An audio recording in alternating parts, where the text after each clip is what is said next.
Hey everyone. So yeah, some things happened. It is dark here. We're blacked out still here. I'm just running off an LED light. But yeah, didn't get married today. That is a big bummer for you guys. It was, I guess, last night. But things did not work out. We got there, but didn't go as planned, and we're going to be talking about that. We're going to be talking about some of the effects here because we are now almost 24 hours into a blackout here in the Philippines, and just the people's response to this, I think, is just so very telling. The way that they have prepared and built resiliency into their lifestyles is something that we can really take note of. And prepping here is not a dirty word. Prepping here is just how life works. So we're going to talk about that. We're going to talk about some personal updates here and get you up to speed on what's going on. All right, so Typhoon Tino landed just last night for here and just knocked everyone senseless. The damage isn't so terrible in a lot of the areas that I've seen, but a lot of infrastructure damage, a lot of trees down, a lot of power lines down, a lot of other lines down all over the place. So they're trying to get things back put together. They're getting spotty areas put back on, but my parents are visiting here, and they're in an apartment a little ways away, about 20-minute walk away from here, and they don't have power, they don't have water. That is a problem. Now they have drinking water because they got bottled water, but they don't have water to flush toilets, they don't have water to wash dishes and such. So this is all kind of the kind of scenarios we talk about, right? Where you need to build the resiliency, make sure you have water, make sure you have food, make sure you have those things. So we ate in the dark, essentially, lit by a little LED light, and I had cheese and cucumber sandwich, and then we all ate ice cream, melted ice cream. So it's just that's the kind of situation you have here. Now, as I was walking on the streets, a 20-minute walk back, I stopped at a supermarket. It's like a small supermarket, right? It's not a hypermarket. Anyway, they, a small, medium-sized store. Think of it like a Dollar General, okay? Kind of a Dollar General size store, and people were there shopping. Power's been out for almost 24 hours, and a lot of stores, and pretty much all the stores have been boarded up today, yesterday, starting around noon yesterday. They all boarded up the shops. And so, some of these stores have popped back open again, but you'd expect to see just lines around the building, right? But that's not what I saw there. I saw some people in there shopping, and they seem to be kind of business as usual. Outside, you see people wandering around doing stuff, business as usual. They're cleaning up brush. They're just taking care of stuff. But they've built resiliency into the way they live. They may have electric cooking in their home, but they also have gas. They have electric, they have tap water coming in, but a lot of them have bottled water as well. People know how to get things because they've had so many outages that they just kind of adapted to it in a way that really is impressive. You go down to the market, the fruits market, and a lot of the fruits come from local places. Some of the fruit comes from further away, and you figure that out real fast by how much things cost. But generally speaking, a lot of the food gets grown relatively locally by small farmers. A lot of the rice gets grown. My soon-to-be wife's great aunt was talking about her field needs to be harvested of rice. That was just it was about a week and a half ago before the typhoon came in. So talking about how she needed to get people in there to harvest the rice.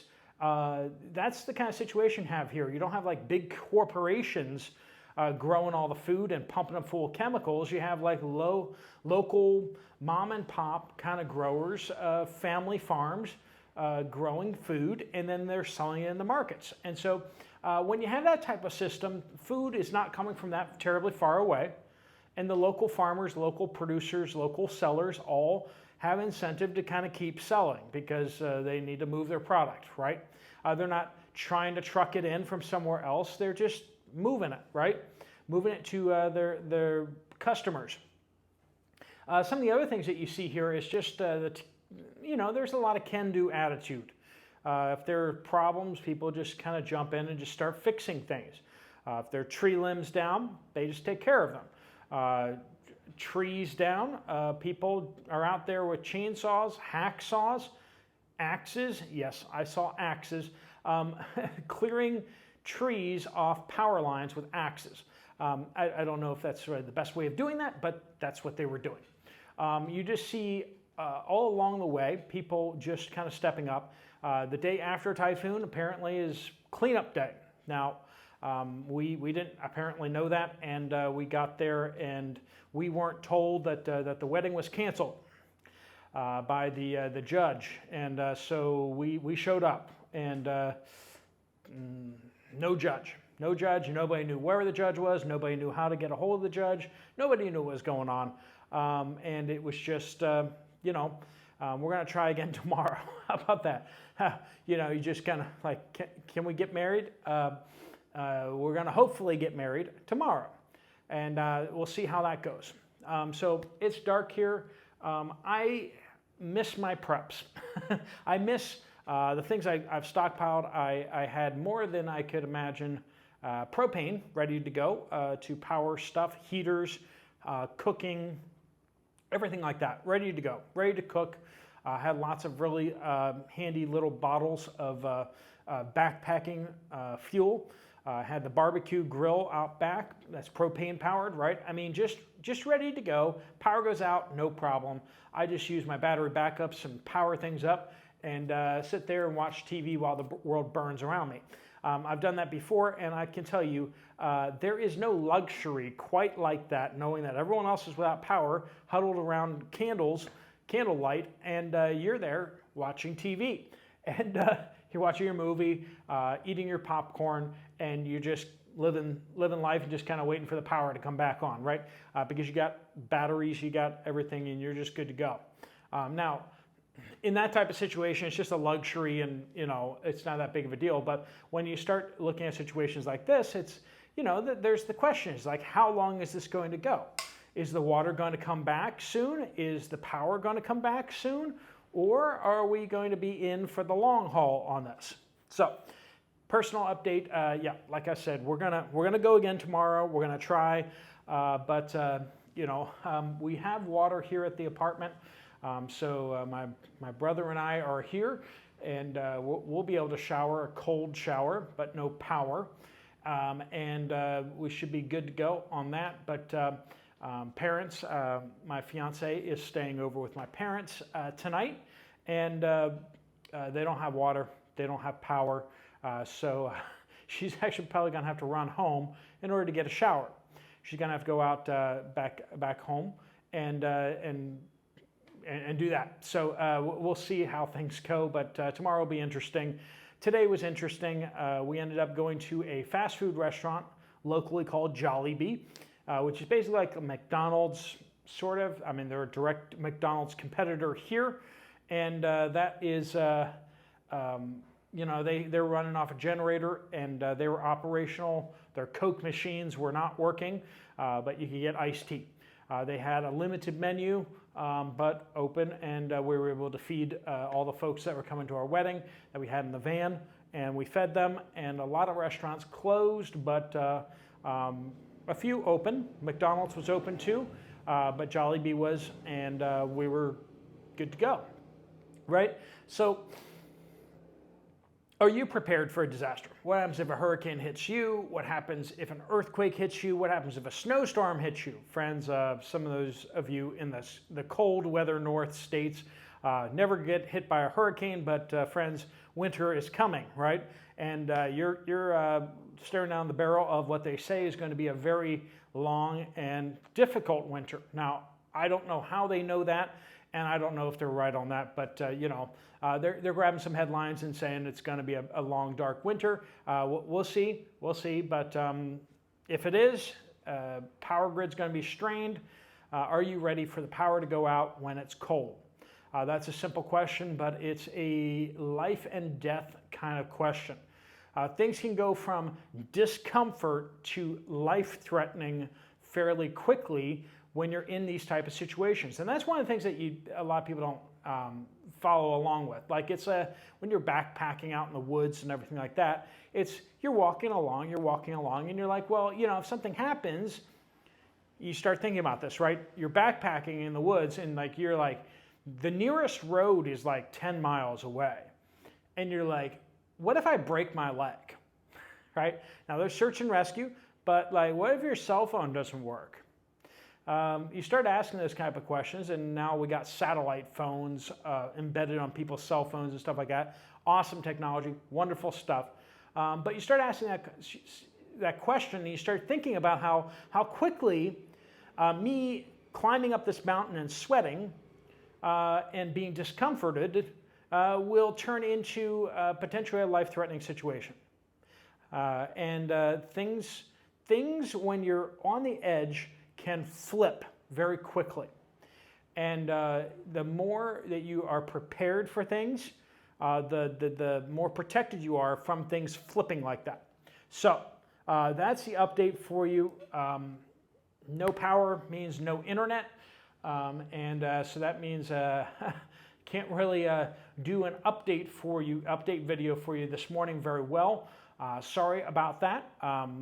Trying to get married, trying to survive Typhoon Tino here in the Philippines. And I'll give you some more insights on kind of what we're looking at here. We started to get some more resiliency here. We bought some foods and stuff like that that don't need refrigeration, don't need power to heat up. Haven't gotten the gas stove yet. That's been on the docket for the last couple of weeks, but just things have been absolutely crazy here. Week and a half. I've only been here a week and a half since it's just non-stop, right? Life happens, and we need to just go with life, right? But as life happens, as you should be setting aside things so that you are more prepared. And I haven't had the opportunity to do that here so much. Done that a little bit, of course, out of just force of habit.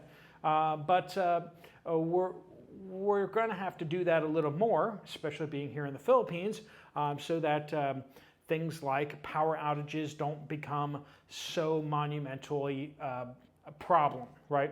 I got a bunch of resiliency things that I need to get squared away, and I think a lot of you guys probably have holes in your preps about what about power outage? What about a storm? What about a weather event?